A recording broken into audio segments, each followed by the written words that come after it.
Artinya Rasulullah itu bisa kaya, tapi dia memilih tidak kaya supaya tidak ada fitnah bagi dia nanti. Contoh aku ya, mohon maaf nih, kalau aku kemana-mana naik mobil mewah misalnya di atas 2M misalnya, terus aku bilang sabar ya, orang bilang apa? Lu sih enak ngomong sabar. Iya, iya. Kita gimana sabar? Nah, supaya kita terus sebenarnya walk the talk gitu kan. Oke. Not only talk the Ya, talk. oke. Ya berarti kita harus memberikan pada mereka sebuah pemahaman visual yang sama seperti pemahaman yang kita berikan pada mereka secara kata-kata gitu maksudnya. Jadi kita harus benar-benar harus ngasih mereka contoh yang benar. Jangan sampai juga nggak ada orang yang kaya juga, karena nggak boleh. Karena faktanya di masa Rasulullah ada Utsman bin Affan yang kaya banget, Abdurrahman bin Auf yang kaya banget, Abu Bakar yang kaya banget, dan kita senantiasa perlu uang untuk dakwah. Kebaikan semuanya perlu uang, aku sepakat.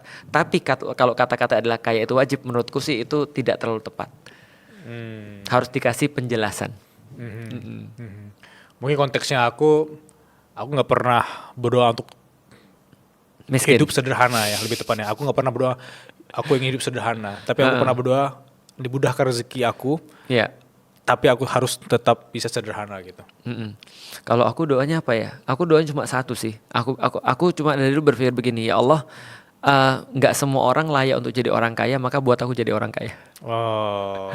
Karena maksudnya gini, aku cukup sedih sih sebenarnya. Karena aku menemui banyak sekali orang-orang yang jauh lebih kaya daripada aku. Tapi kok aku berpikir gini, kadang-kadang ada satu paradoks, orang lebih kaya jadi lebih pelit sebenarnya. Jadi lebih sulit untuk ngeluarin Takut hartanya. kehilangan ya. Benar. Kok jadi kayak gitu ya? Makanya aku bilang, ya Allah, ini aku sudah buktiin kalau aku punya duit segini, ini cara pengelolaanku. Kalau memang engkau ridho dengan cara pengelolaanku ini, ya udah buat aku jadi orang kaya. Supaya aku bisa benar-benar manfaatin uang ini. Dan aku bisa jadi contoh buat orang gimana sih cara manfaatin uang gitu maksudnya. Ya.